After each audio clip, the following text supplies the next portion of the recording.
how about you tell us a bit about the story around your worst leadership moment? You know, we had a growing business, we had a growing team. I couldn't have asked for better at that stage. And then my wife, who was integral to the business, fell pregnant and went off on maternity leave to have our daughter, Sophie.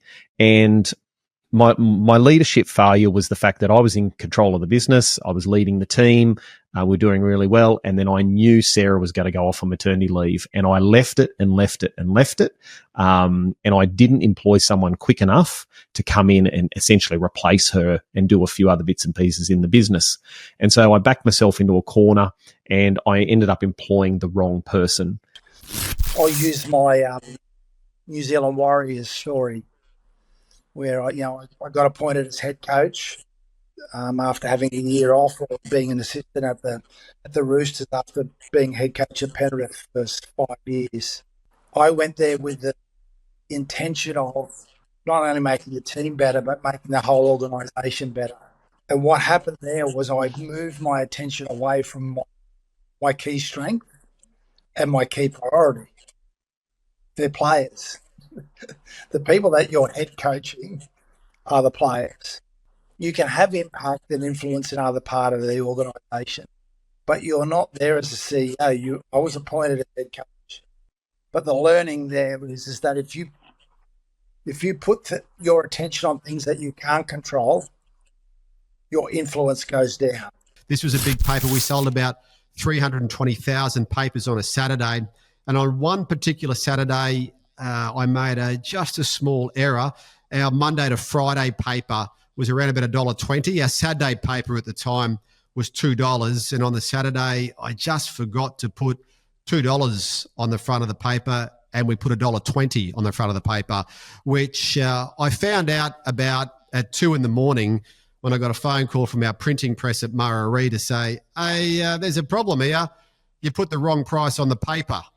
So when you have 320,000 papers and you have an 80-cent less mark on your paper, it can cause a few little problems. Now, fortunately, we had the right barcode. So when you scan that paper at the news agency, at the supermarket, it would still have scanned at $2.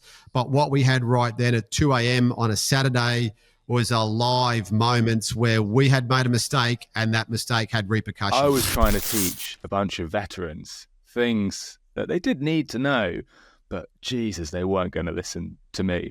And I tried so many different tactics. I tried to make my presentations more engaging. I tried to ask more questions. I used all these smart things you're meant to do to engage people. And they would just look at me and think, who's this kid? Who's this kid? And I realized, I was in this job for about 5 years, and it wasn't until I got to the end of that tenure when I started to get effective at that. But what was really interesting there is the content never really changed. I was always presenting the same sort of content. What changed, this is something I've since learned, and I think it's a really, really important leadership lesson. What changed is the amount of sunk costs I had put into my job, the amount of effort that I put in, the traction and the track history that I had changed people's perception of me. The realization that I'm not a leader was probably the pivotal moment for me.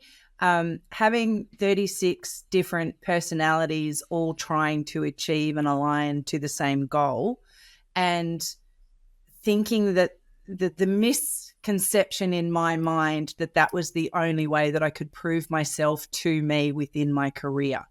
I'm a very black and white person, and I have a very, very high work ethic in that I just work until it's done. So my assumption was everybody else just worked like that.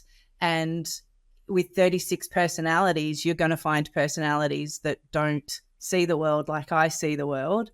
Sort of this more recent and a worst leadership moment that commenced at the beginning of 2020. So that's a significant year for all of us in the world, where I encountered both a leadership challenge that was impacting and disabling for me professionally and personally.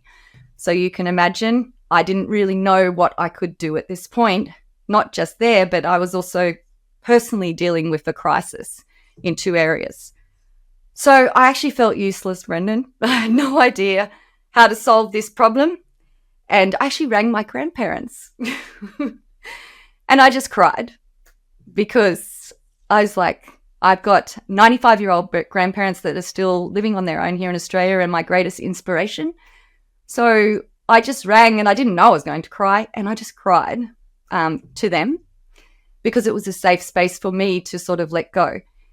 And I guess that really showed my vulnerability, and what it really demonstrated how much got exposed in that time, which was the raw core of my actual leadership capabilities as a mother, as a friend, as a colleague, and a business owner. And it laid that profound vulnerability of not only unpredictable events and leading through a global crisis, but also my personal and professional limitations. So that's my story. So the biggest mistake that I made was taking someone's word for it that their accountant and their finance person was I got a great guy.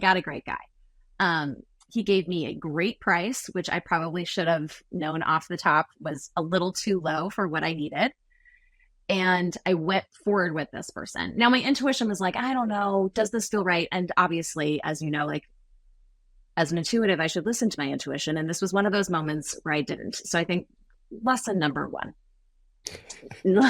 Lesson number two was that I really should have talked to at least 3 different potential vendors in that space.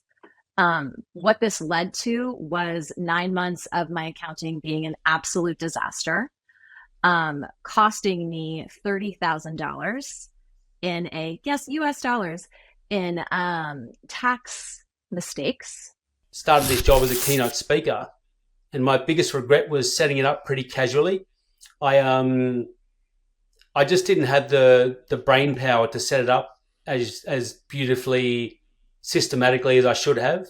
My business motto is be a good bloke, and the advice that was going through my head the whole time I was setting up was Chief Wiggum from The Simpsons, where he says, "If it feels good, do it." So I was just doing all this stuff that I knew was going to be a waste of time and was going to be really inefficient. Like one of the things I do in my business, I have an automated signature in my emails saying Barnaby Howarth. But if I'm emailing someone I have a relationship with or I'm trying to build a relationship with, I'll go in and manually delete my surname. And when I was doing it in the first couple of months, I thought, this is such a waste of time. I need to automate this and have someone else write it for me or get AI or do something. But I've just stuck with it. And now that is my point of difference. And that's probably the biggest strength of my business, that when people deal with me, they know they're dealing with a human being, not an automated chatbot or some sort of artificial Philippines-based chat room or anything like that. So my best worst leadership moment is also the best part of my business these days. I would say our theme is going to be bad hires. Not great at hiring. And I'm sure other leaders listening can relate. And the first colossally bad hire, I thought I was being so smart by hiring a competitor. Take them off the chessboard, right? Hire that competitor. It couldn't have been a worse decision if I tried. But because I'm slow to learn, I did it again.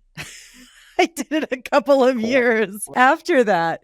And then very recently, the learnings came to fruition, and we did have a bit of a hiccup in a recent hire, but I had finally learned. And so it didn't drag on like the other ones did. It didn't cause as much pain for the team as the first 2 lessons did. Leadership moment that was the worst for me was that I had an analyst that worked for me, and this analyst was they just didn't agree with a lot of things that I said and did, and they made it vocal about it.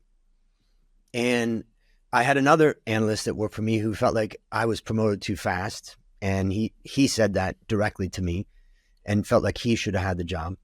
So it was a bit of a hostile place at that time, and I think you could argue that my boss probably shouldn't have promoted me so fast, but there I was. And so I had to try to figure out, how to maneuver that. And the first thing I did is just work my butt off to try to compensate for the insecurity. And so this goes back to, part of what happened when getting through my addiction and all of that was understanding my insecurities and all of that. And so this got back to the insecurities. So my first move was to compensate or overcompensate by working really, really hard. But eventually the problem came where this particular analyst really came on strong for me. And what I decided was that I would fire that analyst, and that it's just too much trouble. And I need to have some peace here, and I need to be able to do my thing. And so I proceeded to fire the analyst. The analyst left, and that analyst went and sat down with that new boss and convinced them that she should be rehired. And he went along with that, and he agreed with that. And I don't blame him for that decision. And so the next day I came to work, and she was sitting at her desk. And it was just so much difficulty at that time and so many pressures. And I can say I used to feel stress. I don't feel stress anymore because I don't use that word. I use pressure instead. But I used to use the word stress, and I felt a lot of stress. And then basically what happened is I went in to see my boss, and I said, hey, if you're going to hire her back, then I'm going to quit. And he said, okay. And then I lost my job at the #1 foreign broker, paying a huge salary. What ultimately happened was that in my early time of leading this team, I made some really strange decisions, but one of them was just about something as simple as a roster. Now, people are probably cringing out there and think, yeah, I hate rosters as well. I do too, but actually we often make it harder to create rosters, because I was leading a team in this service centre, and the opening hours were like 7 till 7 or 7 till 8 or something, 8 p.m. in the evening, because we were covering Australia. And I created this roster. I'd not listened to my team. They gave me feedback about how they think the roster could work. I thought that I was a leader. I knew best. I didn't need to listen to them. My job is to create a roster. That's what I was told, and I did. And I almost had anarchy, to be honest. And it wasn't until my boss came to me and said, Brendan, what the hell are you doing? Why are you not listening to your team? Why don't you take this feedback on board and just sort out the roster the way they'd like it?